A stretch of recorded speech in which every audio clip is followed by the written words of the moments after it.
যখনই ময়লা ড্রেনে এসে জমবে তখনই আমরা এই ছাঁকনি প্রক্রিয়ায় ময়লাগুলোকে উঠাইয়া এই ডাস্টবিনে ফেলবো।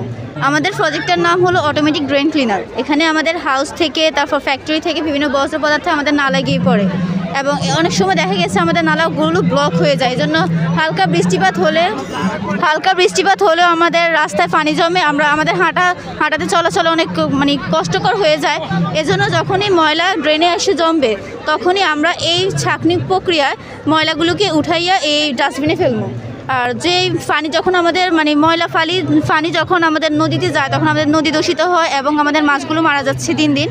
এজন্যই পানিটাকেও আমরা এখানে পিউরিফিকেশন করতে পারি, পিউরিফিকেশন করে এখানে রাখি। আর আমরা যদি এটাকে খাওয়ার উপযোগী করে ফিল্টারিং করতে চাই তাহলে আমরা ফিল্টারিং করতে পারি। আর যদি চাই আমরা ময়লাটাকে আবার নদীতে ফেলতে চাই পানিটাকে আবার নদীতে আমরা রেখে দিব। আর যে ময়লাগুলো আমাদের ডাস্টবিনে সংরক্ষিত থাকবে সেই ময়লা দিয়ে আমরা খাদ্যজাত দ্রব্য দিয়ে বিদ্যুৎ উৎপন্ন করতে পারি, বায়োগ্যাস উৎপন্ন করতে পারি। আর যে প্লাস্টিকগুলো থাকবে ওই প্লাস্টিকগুলোতে আমরা আলাদা রিসাইকেল করতে পারি। এটা যখনই এভাবে এখানে ছাঁকনি হিসাবে তো এটা ময়লা দিয়ে এভাবে উঠে তখন এটা ডাস্টবিনে গিয়ে পৌঁছাবে। এভাবে বর্জ্যটা পড়ে যাচ্ছে। হ্যাঁ, বর্জ্যটা শুধু পড়ে যাচ্ছে। এটা তো ছাঁকনি হিসাবে তো পানিটা নিচেই থাকবে আর শুধু বর্জ্যটা ডাস্টবিনে থাকবে। এটা বন্ধ অফ কর। এতে আমাদের পানিও বৃষ্টি হলে এভাবে রাস্তা আমাদের পানিও জমবে না, আমাদের এত কষ্ট হবে না। আর যখন নালায় অনেক ময়লা আবর্জনা থাকে তখন দুর্গন্ধ ছড়ায়, মশা জন্মে, মশা মাছি জমবে। এখন তো আমাদের ডেঙ্গুর অনেক সমস্যা হচ্ছে, সো ডেঙ্গুরও এত বেশি সমস্যা হবে না আর বায়ু দূষণও হচ্ছে না। এজন্য আমরা এই কল্পনাটা করেছি যে আমরা অটোমেটিক কীভাবে ড্রেন ক্লিনিং করতে পারি। এটা আমরা 7 জন মিলে করছি। এই প্ল্যানটা মাথায় আসলো কিভাবে?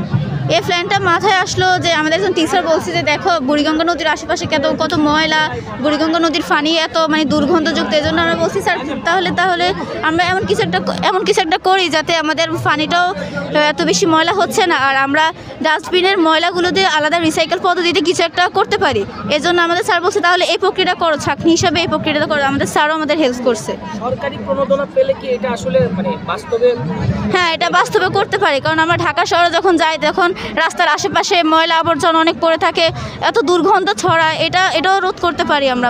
মশা মাছি তো ওই জন্যই জন্মাচ্ছে আর আমাদের ডেঙ্গু রোগটাও কিন্তু কমে যাবে এই প্রক্রিয়া যদি আমরা করি।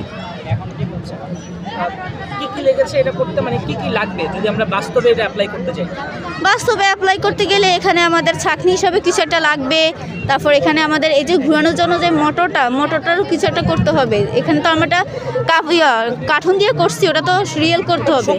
হ্যাঁ, শক্তিশালী মোটর লাগবে আর ওটা তো রিয়েলভাবে করতে হবে। শব্দ যদি হয় ওটা তো মাটির নিচে হবে। এটা তো মাটির নিচে হচ্ছে। হ্যাঁ, এটা তো মাটির নিচে, যেটা তো উপরে না। এটা তো উপরে হলে শব্দ দূষণ তো হবে। এই জন্য আমরা মাটির নিচে দিচ্ছি। এটা ড্রেনের ভিতরে এমন কিছু একটা করে দিলে, এইভাবে একটা সাইডে দিলে এটা হচ্ছে। আর পানিটাকেও আমরা আলাদাভাবে পিউরিফিকেশন করতে পারি। ওটা পানিতে নদীতে চলে যাবে। দূষিত পানি নদীতে যাবে না, এটা পিউরিফিকেশন সিস্টেমে এখানে আসবে। এটা আবার পানির জন্য পিউরিফিকেশন করার জন্য এখানে কিছু একটা থাকবে যন্ত্র, বিভিন্ন কেমিক্যাল দিয়ে। হ্যাঁ, ওই পানিটা আমরা আবার ব্যবহার করতে পারি। পানিটাও নষ্ট হচ্ছে না আর আমাদের পানিটা নদীও দূষিত হচ্ছে না। এগুলো যদি সমাজের উপকারে না আসে, উপকারে আনতে হলে তো তোমাকে ওই পর্যায়ে যেতে হবে। বাবা মার ইচ্ছা পূরণ করতে পারবে কিনা বা নিজের ইচ্ছাটা কি? আমার ইচ্ছা তো ইঞ্জিনিয়ার হওয়া, অনেক ইচ্ছা আছে। প্রথমে ডাক্তার হওয়ার ইচ্ছা ছিল, বাট আমাদের এত অর্থ সামর্থ্য নাই যে এত কিছু করার। এই জন্য আমি বলছি যে আমি ইঞ্জিনিয়ারই হবো। এই জন্য আমার নাম হাফসা আক্তার। কোন ক্লাসে পড়ছো? আমি ক্লাস 10-এ পড়ছি। কোন বিভাগ? বিজ্ঞান, সায়েন্স।